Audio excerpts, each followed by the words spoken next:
Ya, untuk analisis menggunakan Smart PLS, jadi yang pertama kita lakukan di sini adalah persiapan datanya terlebih dahulu. Nanti bisa dibuka file ini ya, 1603 data dan hasil Smart PLS. Nah, di sini ada data. Jadi sebelum kita lakukan analisis di Smart PLS itu, kita rubah dulu datanya ini menjadi format CSV. Nah, untuk membuat format CSV caranya seperti ini.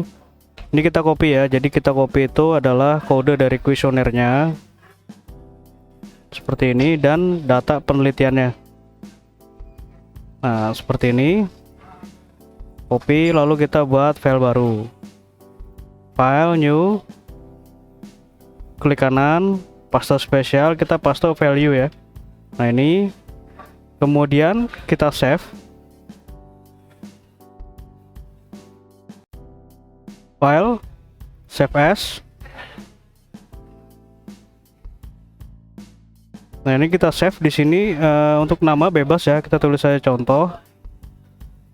Kemudian, nah yang terpenting ini contoh CSV. Nah, yang terpenting ini ya. Jadi file format kita klik, kita pilih di CSV UTF 8. Nah, seperti ini, lalu kita klik save. Karena saya sudah buat, nanti kita gunakan file CSV yang sudah saya buat saja. Seperti itu.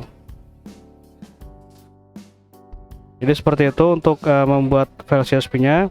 Nanti kita gunakan file CSV yang ini ya, 1603 CSV Smart PLS. Nah, ini. Nah, setelah file CSV-nya terbentuk, kita buka aplikasi Smart PLS. Jadi di sini saya menggunakan aplikasi Smart PLS versi 4.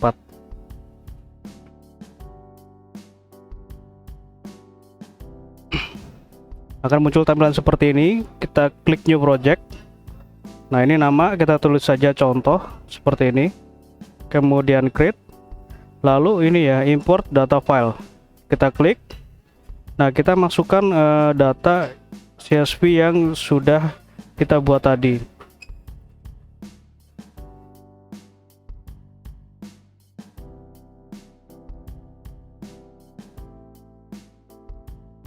Nah, ini client 1603 CSV, open, lalu kita klik import.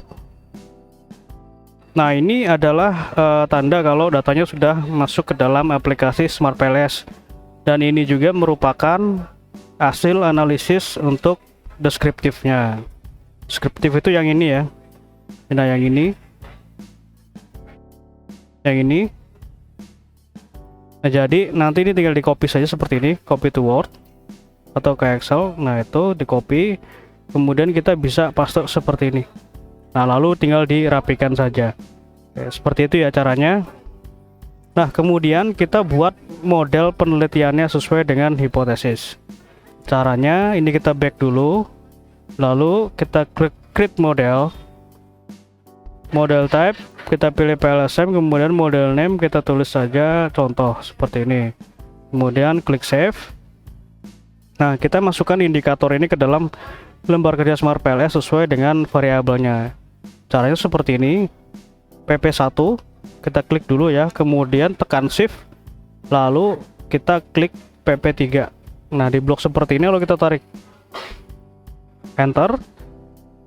Nah, kita masukkan dulu semuanya, baru nanti kita beri nama.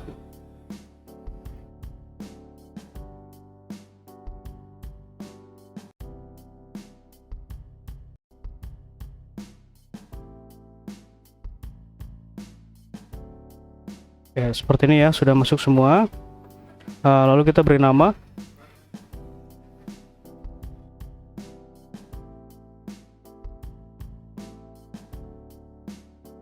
Copy. Nah, ini tinggal double klik saja, double klik, paste seperti ini, lalu apply.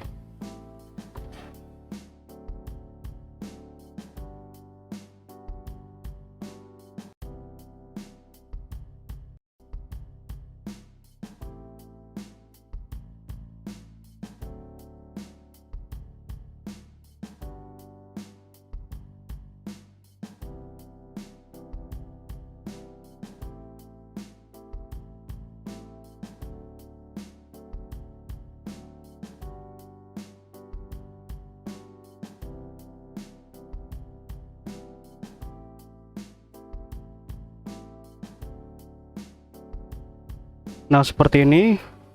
Lalu kita susun sesuai dengan model penelitiannya.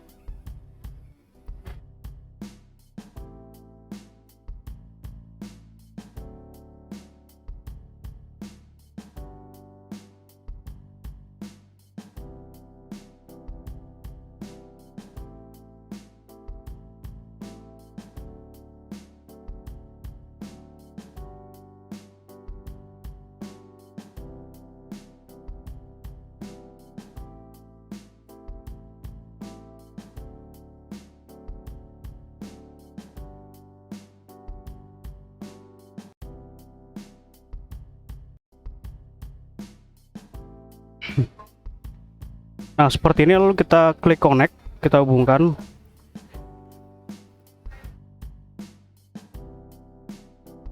Lalu klik save.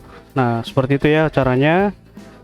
Jadi yang pertama kita lakukan di sini adalah pengujian PLS algorithm. Jadi PLS algorithm ini ujinya ada banyak ya. Ada banyak ujinya. Jadi dari uji loading factor sampai dengan ke uji ini R square dan F square. Nah, ini ya, jadi untuk kelengkapan uji seperti ini nanti.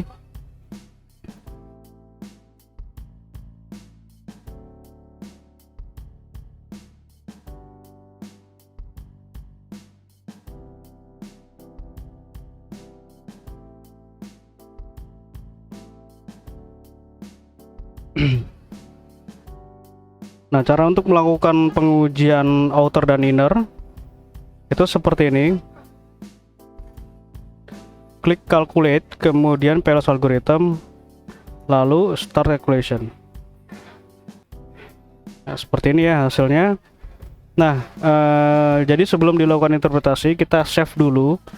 Nah, hasil ini bisa kita save dua cara ya, yaitu di dalam aplikasi Smart PLS dan di luar dari aplikasi Smart PLS. Untuk dalam Smart PLS kita klik save seperti ini, lalu kita beri nama sesuai dengan tahapannya. Ini adalah tahapan PLS algorithm, seperti itu. Nah, kalau misalkan kita mau save di luar dari aplikasi Smart PLS, tinggal klik ini Excel, lalu export project. Nah, lalu kita bisa save ya sesuai dengan tahapannya. Nah, kalau yang saya lakukan itu seperti ini ya, cara meng-save-nya. Nah, ini tinggal di save saja seperti ini. Atau supaya tidak tertukar, beri nama ini PLS algorithm. Nah, lalu diklik save seperti itu ya untuk cara meng-save-nya. Dan ini berlaku untuk ke pengujian selanjutnya. Nah, yang saya lakukan seperti ini ya, jadi sudah dikelompokkan per folder.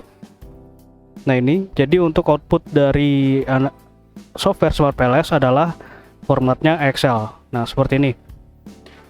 Oke, kita lanjutkan. Jadi yang pertama kita lihat adalah nilai outer loadingnya terlebih dahulu. Nah, outer loading ini nilainya harus di atas 0,7 ya, baru dikatakan valid.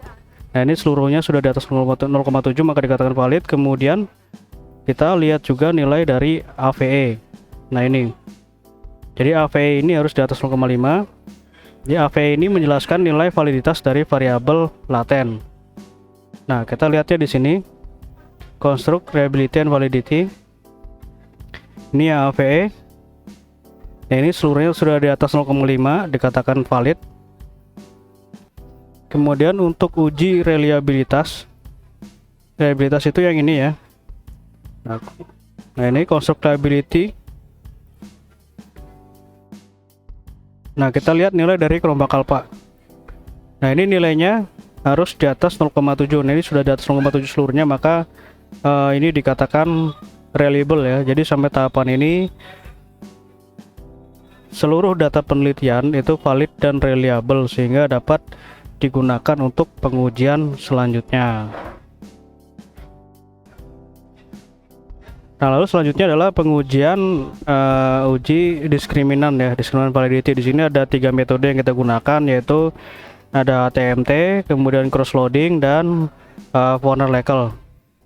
Nah, di sini sebenarnya yang perlu diperhatikan adalah HTMT saja ya. Jadi untuk cross loading dan Warner Lekel ini sebenarnya sudah tidak digunakan di Smart PLS 4. Namun ini karena di contohnya dipakai, maka saya lampirkan saja supaya nggak jadi pertanyaan.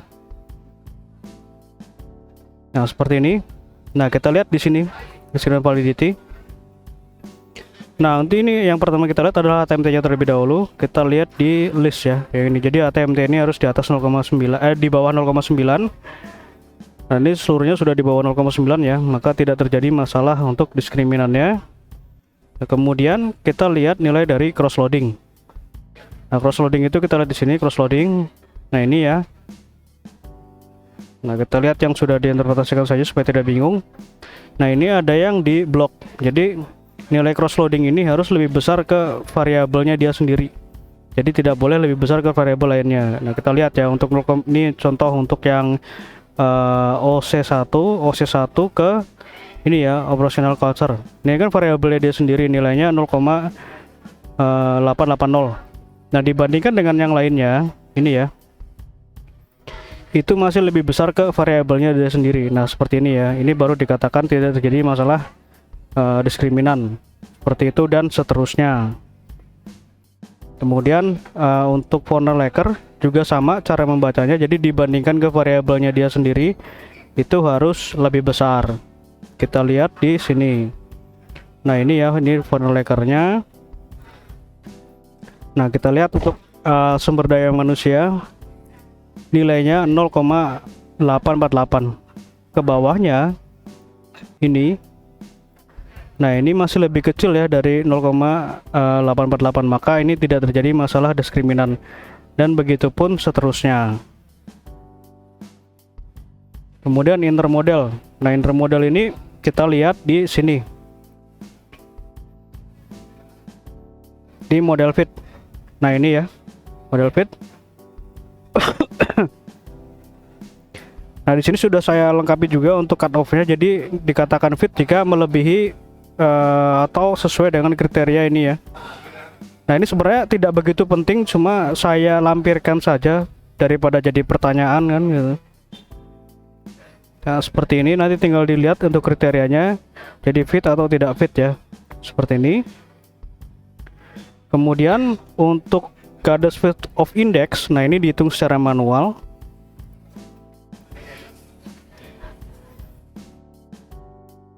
Itu yang ini ya, nanti ada rumusnya. Nah, ini bisa diikuti. Nah, ini menunjukkan nilai Goddess of fit atau GOF. Nah, ini harus sesuai ini ya.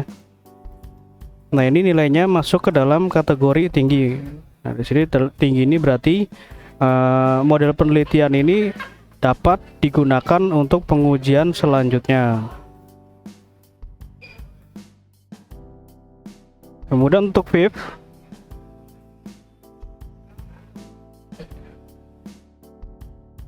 nah ini ya, VIP ini nilainya harus di bawah 5. Nah, ini sudah di bawah 5 seluruhnya.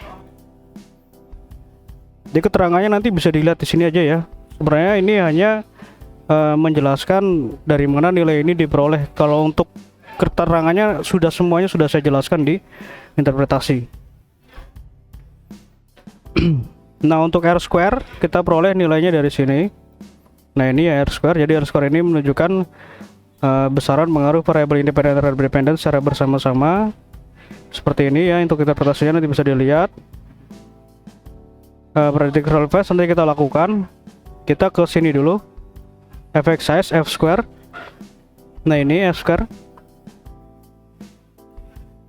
Nah, untuk F square ini sama seperti R ya, cuma ini ke individu, jadi secara parsial. Contoh, ini people culture ke kualitas sumber daya manusia, nilai F square nya adalah 0,195.